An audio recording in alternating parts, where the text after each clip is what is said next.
Saying these words, the Transtaveran disappeared down the staircase, while his companion, muffling his features more closely than before in the folds of his mantle, passed almost close to Franz, and descended to the arena by an outward flight of steps. The next minute Franz heard himself called by Albert, who made the lofty building re-echo with the sound of his friend's name. Franz, however, did not obey the summons till he had satisfied himself that the two men whose conversation he had overheard were at a sufficient distance to prevent his encountering them in his descent. In 10 minutes after the strangers had departed, Franz was on the road to the Piazza di Spagna, listening with studied indifference to the learned dissertation delivered by Albert after the manner of Pliny and Calpurnius, touching the iron-pointed nets used to prevent the ferocious beasts from springing on the spectators. Franz let him proceed without interruption, and, in fact, did not hear what was said. He longed to be alone and free to ponder all that had occurred. One of the two men, whose mysterious meeting in the Colosseum he had so unintentionally witnessed, was an entire stranger to him, but not so the other. And though Franz had been unable to distinguish his features, from his being wrapped under his mantle or obscured by the shadow, the tones of his voice had made too powerful an impression on him the first time he had heard them, for ever again to forget them, hear them when or where he might. It was more especially when this man was speaking in a manner of half-jesting, half-bitter, that Franz's ear recalled most vividly the deep, sonorous, yet well-pitched voice that had addressed him in the grotto of Monte Cristo, and which he heard for the second time amid the darkness and ruined grandeur of the Colosseum. And the more he thought, the more entire was his conviction that the person who wore the mantle was no other than his former host and entertainer, Sinbad the Sailor. Okay, all right. Now, I'm assuming we're talking about Dante here. I realize that we're going strictly through Franz's experience, so unless Franz is mistaken, we can assume that one of these two men was Dante. Hello, Dante. Good to see you again. Where the have you been all this time? Okay, sorry. That aside, I'm confused. Maybe I need to reread this chapter straight through up to where we are now to fully get a understanding of it. You know what? Let's just do this in real time, okay? Which of these two men was Dante?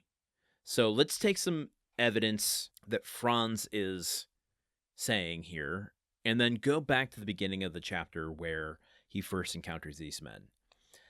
One of the two men whose mysterious meeting in the Colosseum he had so unintentionally witnessed was an entire stranger to him, but not so the other. Okay, does not give us any clues. And though Franz had been unable to distinguish his features from his being either wrapped in his mantle or obscured by the shadow, okay, the tones of his voice, ... It was more than his speaking, half bitter, sonorous voice. Okay, that's the only indication we get for which of these two strangers he recognizes by voice. So, either wrapped in his mantle or obscured by the shadow. Correct me if I'm wrong, but that is leading me to believe that it was the man who passed by him closely when he first sat next to the pillar, right? Let's go back to that first passage and find out. Okay, folks, I just edited out a bunch of content for this episode just to respect your time. We talked about time this chapter, and I want to respect yours. I was so confused as to which of these two men was Dante, the one that Franz recognized. The Transvarian costume, the mantle that someone's wearing, they were both wearing cloaks. One had a Tuscan accent, one had a Roman accent. I was just very like, what is going on? One had fancy dress, one was talking about using force, one was talking about using money. And I'm like, well, clearly the one using money has to be Dante. We don't know who the other guy is yet. Maybe it's Vampa. I don't know. We don't have enough information. But I was like, okay, walking away from this scenario, who is who and who's promising what? Which is the one that Franz recognizes. So I went and I had to take like 30 minutes to figure this out. And I don't think it's entirely my fault. I do not think it's super clear. Dumas being a little too obscure with this. But here's what I found. And I don't think it makes 100% sense if you're reading through it. But when you really press on the details, this is what the takeaway is.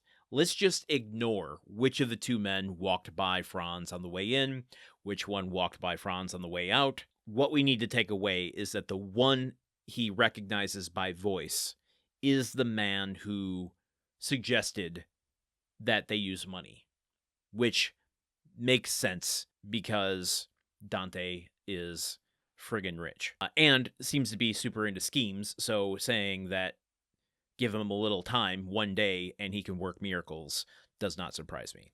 So that's the takeaway. Let's not get any more confused than that. Okay?